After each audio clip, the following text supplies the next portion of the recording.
Hey everybody, today we're diving into, ironically, the world of video streaming today on a video stream with Netskrt. Steve, how are you? I'm very well, thank you, Evan. Yeah, great day so far. Looking forward to the rest of the week. And yeah, as you say, we're being somewhat meta and talking about video on a video. So yeah. Video and content delivery networks in particular. Maybe some introductions are in order. If you could introduce yourself, your role at Netskrt, and what is the big idea? Yeah, absolutely. Yeah. I'm Steve Miller-Jones. I'm the VP of Product Strategy here at Netskrt Systems. Um, Netskrt is a CDN, but a bit more of a specialist CDN than perhaps people might have come across before. We are focused on enabling content delivery at high quality in the hard to reach far ends, far flung reaches of the internet. And by that, I mean locations where people might be a bit further away from towns and cities. They might have a small ISP serving their needs. They might be out in the rural countryside somewhere. So Mm. typical locations that maybe so far in the history of the internet have not been well serviced by high speed broadband, and the ISPs that serve those locations sometimes struggle with making their internet services work. So we're here to help them make the best of their networks. Fantastic. CDNs are pretty well understood by many of us in tech. But what's your approach here? I think you have quite a novel approach to enhancing video streaming in these kind of areas with weak or poor internet quality. Yeah, so our approach is to think about them as a constellation of highly distributed edge nodes, and Mm. we put them into literally into the last mile subscriber network. So, if you sort of peel the onion rings of the internet, back in the middle of the internet, somewhere in the cloud, is where most of the connectivity sort of coalesces, if you like. And so, as you go further out from that coalesced location, the ways in which you can get to a last mile ISP across the internet are wide and varied. And there are lots of um, carriers, tier one carriers who are the sort of backbone of the internet, and then lots of intermediate people who are taking traffic from the backbones and spreading it out towards smaller ISPs. Those are typically kind of like internet exchange type locations. And then you have your last mile ISP. They've built this wonderful, symmetric gigabit to the home fiber or great wireless, wireless ISP or whatever they might have, and they have great connectivity to the home, but upstream from them, as they try and get content that's stuck up in the internet in the cloud somewhere or in other CDNs where they're serving from in the middle of the internet, all the congestion happens outside or above the ISP's network, and they're not in control of that. And so what we do is we talk to the ISPs about how their network is configured and managed, and we deploy a suitably sized cache or a set of caches, appliances, these are that go into the ISP's network, and we configure them to deliver content from a multitude of OTT content providers. And by delivering it from within the network, where the last mile subscriber network is, we're essentially reducing the amount of times we have to go upstream. So we bring the content into the network as few times as possible. We cache it in the subscriber network and we serve all the subscribers from within the last mile network. So we're a very highly distributed, specialized CDN. We are for live and video on demand content. And so, live is big spikes, large, Mm. huge events happening online all the time. Well, seemingly all the time now. I'm sure we've all, read the information about how many rights deals have been done this year for internet, OTT delivery. So live is a big thing, but then also VOD, right? There are huge video on demand libraries out there, and everyone's expecting the quality to be the same across the entire library. So how do you best position the content into these last mile networks? So what is likely to be watched is already cached before someone asks. So we have a load of, as you might call, special source, which is orientated around understanding a content provider's library, um, prioritizing the pieces of VOD content that should go out into any particular location based on usage or based on popularity of that content or based on external influencing factors that we might find out in the internet and look at with machine learning and potentially AI. And we build a profile of what should go into which network. And we pre-cache the VOD content so that the user is most likely to get a cache hit from our cache. So we do things a bit differently so that the cache becomes useful. An empty cache, a CDN cache in an ISP network is fairly useless. A Mm. CDN cache that we've been able to pre-populate with the VOD content that's actually popular and is going to be or most likely to be watched in that network location becomes a valuable asset to the ISP and delivers high quality QoE metrics back to the content owner. So there's a few complicated pieces in there, but it's a bit of a different take on how to solve the problem of getting to everyone on the internet. Wow, it's an interesting challenge to say the least. And I see here you're using AI and machine learning to improve content delivery. How Mhm. does that work exactly? Yeah, I touched on it briefly there. We essentially use it for understanding popularity of a video on demand library so that we can fill our caches and pre-position content effectively. Um, and so we look at trend in usage.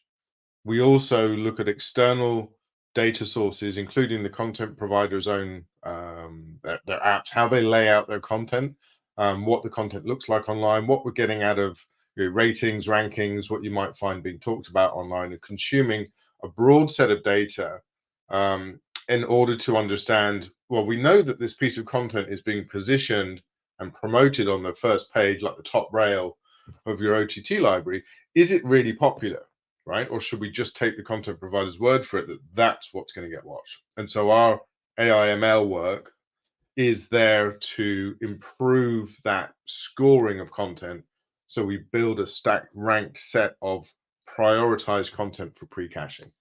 So, it's interesting. And yeah, we can take many external sources, but building on utilization, usage, and expected consumption habits is what we do mostly.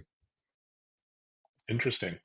Um, so we've seen with 5G kind of the whole video market sort of turbocharged, which has been great for consumers, businesses. What role does 5G play in enhancing Netskrt services? And I guess vice versa. How do you enhance, the 5G experience? Yeah, so there's a couple of ways that Netskrt has played in the 5G space. In addition to ISP caches and putting our CDN into ISPs, we have also worked in putting our CDN into public and passenger transport environments. So we've Mm, had caches on passenger rail trains in the UK, and those are essentially trains that are connected with for LTE or 5G, and then you're sort of trying to make the best use of that somewhat inconsistently available connectivity. If you've ever ridden a train, you know they go through tunnels, right? So you lose your connectivity. And so, how do you make the best use of that 5G connection? How do you fill up a cache with stuff that is likely to be watched? And so we have a bunch of tools that allow us to make use of connectivity when it's available. So if we come into a connectivity rich area, we can do a lot of activity quickly to download and pre-position or cache a lot of stuff that is either being has been requested that we didn't have in cache yet, or is just being published and we have a new set of stuff to push in. And additionally, we work with a lot of wireless ISPs. So WISPs across the UK and some in the States. mm, Whether or not the 5G piece is what exactly they're deploying. I mean, basically, it's giving a higher rate of bandwidth depending on the type of deployment. And so deploying caches into some parts of the wireless ISPs again gives them the benefit of being able to distribute content from within their network without having to send everything upstream. So they're not just using it as a pass through. They're beginning to make a good use of their network. So 5G has its place in the transportation use cases, and in addition to trains, we're in aeroplanes sometimes as well. Um, mm. but it has a play in ISPs out in the rural wilds as well, who are relying on wireless more and more. Fantastic. A lot of focus now on sustainability, energy efficiency, both in the data center and the edge. Yeah. Video is, of course, a big user of those resources. How do you think about content delivery and energy efficiency and those sort of topics? Yeah, it's definitely an interesting topic. The eternal question of, if someone adds another cache, does one get turned off somewhere else? Um, right. So I think it's important when we think about electricity consumption and sustainability to be thinking about something that's consequential rather than just measuring carbon usage, or trying to attribute it to a certain part of the workflow.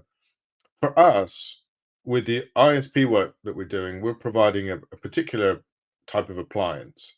And our goal with these appliances is to be relatively low powered, so they don't have huge numbers of fans. And we look carefully at what level of hard drive we put into them, what CPUs we're using, so to regulate for heat a bit more. And so what we're trying to do is identify appliances that can be relatively low power compared to just a customer off the shelf, one new server from insert manufacturer here, right? So we have a focus on providing an appliance to the ISP, which is designed to be a little bit less power hungry. Mm, And so, that's an approach we've begun with. We're a startup, and we'll be looking at ways in which we can hopefully reduce the power consumption needed for small caches over time. Yeah, there's a new generation of CPUs going to come out that, again, maybe require less fans. And if you can mm. reduce your spinning fans, you're going to reduce your power consumption. So that's the sort of starting point for us. And I think there's a lot to come in the sustainability side of you know, all the cloud providers, all the CDNs everywhere, who's carrying the traffic, and did anyone switch anything off uh, because someone else is carrying the traffic? So I think there's a lot of interesting discussion in that. Our goal is to make our footprint as light as we can at this point in time, and accessible for the ISPs and for the content providers. Okay, well done. So as a startup in this space, you know better than I, there are some very big companies in Yeah. this space, 800-pound gorillas. I think of Akamai down the road here in Cambridge. What, sets you apart from other players in the CDN space, and how do you see yourself? I think the thing that sets us apart is the philosophy of where we've come from, and why we're trying to solve the problem we are, and the kind of problem we're trying to solve. The founders talk about, they met in a hotel somewhere in the middle of nowhere one day, Mhm.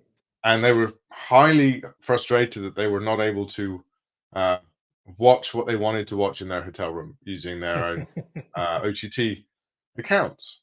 And they started talking about, well, surely there must be a better way than everyone in this hotel making a request for a similar range of content. Most likely, maybe 60% of the stuff can be watched is the same across 3 or 4 platforms. Don't know if that number's real, but that's the kind of number. Does it all have to go upstream? Does it all have to go to the nearest? You said Akamai. Where's the nearest Akamai server? And Mm, they're not necessarily individuals. They're in data center locations. Where's the nearest, or to any of the other CDNs? And so they started thinking, actually there's a benefit to locations that are somewhat isolated or in the outskirts of the internet, to override the fact that they have to go upstream and begin to provide a mechanism where they can get the content locally. And so the approach for us is different, because we, rather than have a dense set of hardware in specific locations, we have a highly distributed constellation of edges all over the place. And our challenge to ourselves, and to present this up to a content provider to use, is how do we make this some kind of unified control plane that is verified access to a validated set of users in a specific location? So that's what we're doing, which is somewhat different from your other CDNs. Your other CDNs are connected to the internet through a variety of direct connections, peering, and tier 1, 2, 3 transit. And they're going to say, well, of course I can reach that ASN. I can reach the entire internet from this location. Mm, But to get to a smaller set of consumers in a specific ISP that maybe is not, a large national provider, maybe a small regional local ISP, do they know actually what the path is? Can they verify that they have mm, actual access to that network and what the results in that network of their quality metrics are?